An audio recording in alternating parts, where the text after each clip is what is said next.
Hey everyone, Ryan here from IKN. So in this video here, we wanted to explore some of the key decision-making features that will shape how you organize your rehabilitation when you're working with people experiencing movement limitations or pain experiences, or when they have movement limitations in the presence of pain. Okay. Now we just got off a mentoring call with a practitioner, and this question came up when he was highlighting the exercises that he was utilizing to influence movement and pain in a client of his. And I asked him what was his goal or the intention with that exercise, okay? And it kind of created this kind of situation where there wasn't any clarity behind why he was utilizing that intervention, okay? So this comes back to what guides the decisions that we make, okay? So I'm just going to stick decision making up here at the top of the whiteboard here, because when we make decisions based on how we make sense of the information that we gather from the unique individual that we were assessing. So we go through, of course, a subjective assessment, an objective assessment. We filter that information through different lenses to try and make sense of that, and then we have to make decisions as to what we're going to do. This doesn't have to represent exactly what we do, but it should guide us, it should guide the process to help us understand how we arrived at doing the thing that we are doing, okay? Because very often we're doing things just because we've seen it on social media, because we've been told by another therapist on a continuing education course. But if we do something and we can't describe the process that we went through in order to arrive at that decision to do that thing, then if that thing, that intervention or movement, whatever it might be, if that thing doesn't allow us to achieve the outcome that we wanted to achieve, then it becomes very, very difficult to regress and progress, or to update and refine and modify what we do in order to continue nudging that individual in the right direction, to have an influence over their movement, to have an influence over their pain experience, for example, okay?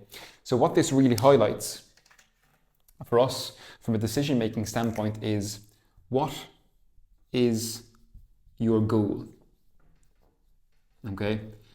Or your intention, okay?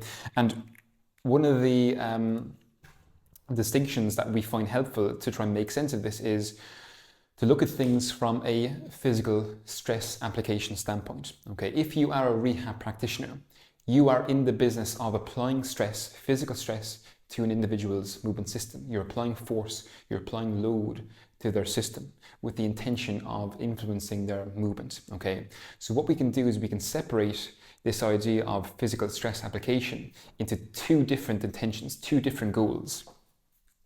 Intention number one is to expand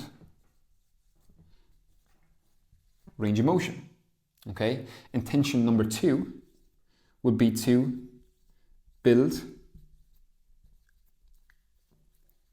muscular capacities, okay? Now, there's going to be overlap between these two different intentions, but they are very, very different. Okay, you need to be able to describe, well, are you utilizing that exercise to influence and promote more range of motion in an individual that has demonstrated a lack of range of motion during the assessment?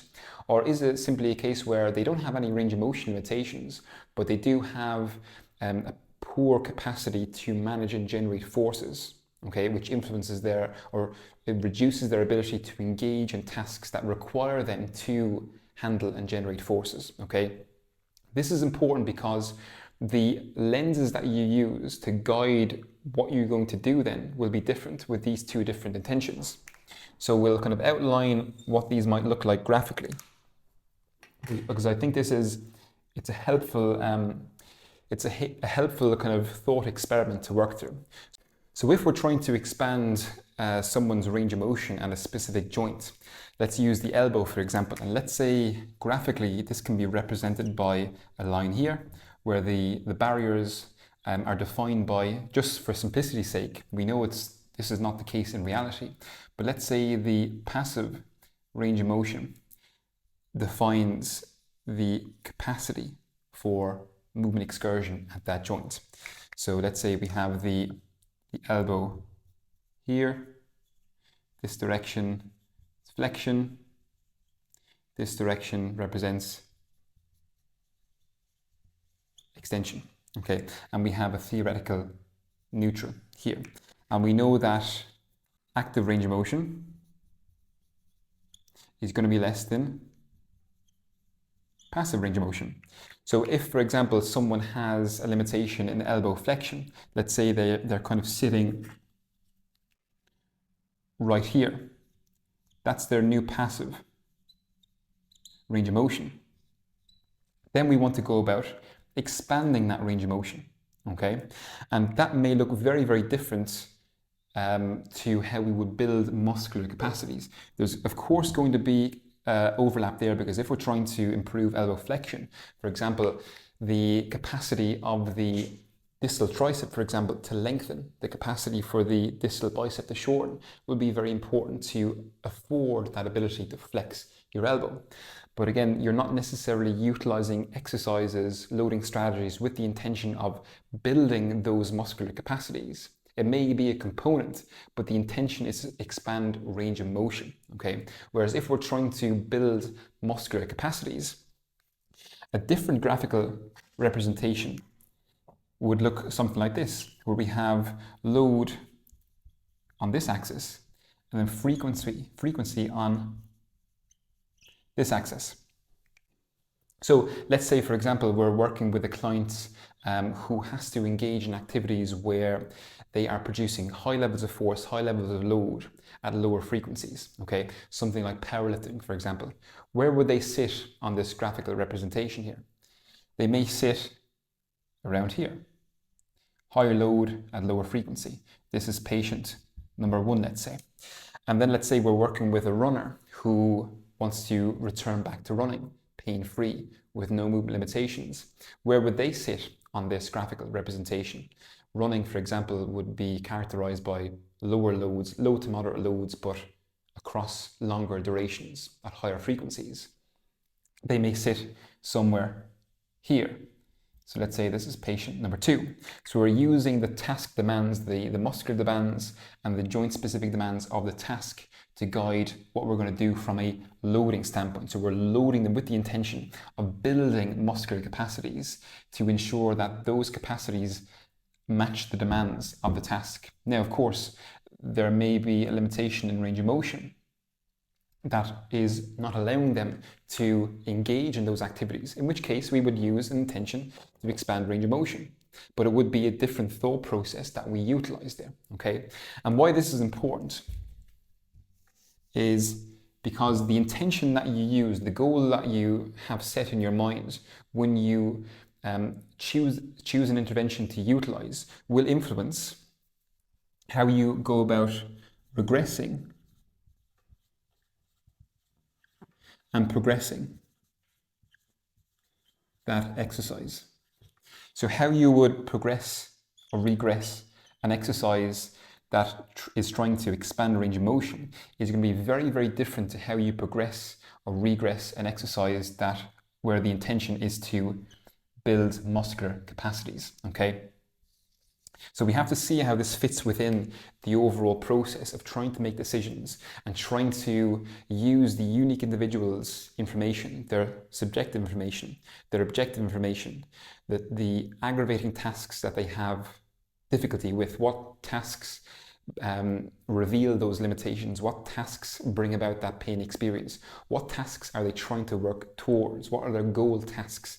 That is going to influence then what we use from a rehabilitation standpoint, from a loading standpoint. So this is really the decision-making process here, is how we use the subjective, objective information to guide what we're going to do from a rehab loading standpoint, okay?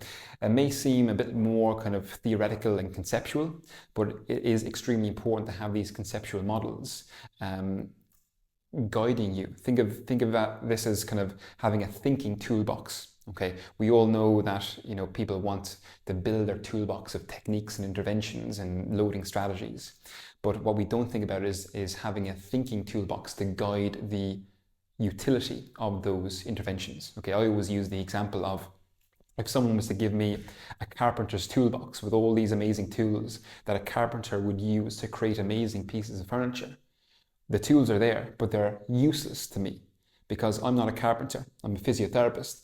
So there's no intrinsic value in those tools. It's the carpenter and the knowledge and experience and the lenses through which the carpenter is being guided by that gives those tools a value. Okay, so if you gather subjective information, you gather objective information from the client. Anybody can do that. That's not a healthcare practitioner. Anybody can ask someone, what's your pain level on a scale of 0 to 10? What movements are you having difficulty with? Are you having difficulty with, getting out of a chair? Are you having difficulty, 20 minutes into a run?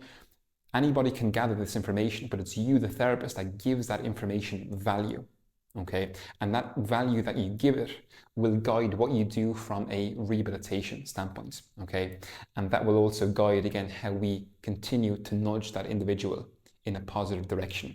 And that's where understanding how we can regress, how we can progressively load an individual back to their tasks, their goal tasks. Okay, so again, just a very brief video to describe something that came up in conversation with a mentee, to help him better understand why he's doing something. Because if we can better understand why we're doing something and describe that process of how we're arriving at doing that thing, everybody wants to do the thing without reflecting on the process that allow them to arrive at doing that thing. Okay, that's the key thing here, and that's the key concept that we wanted to get across in this video. Okay, so hopefully it makes sense. Hopefully you enjoyed it. If you have any more questions, please let us know below.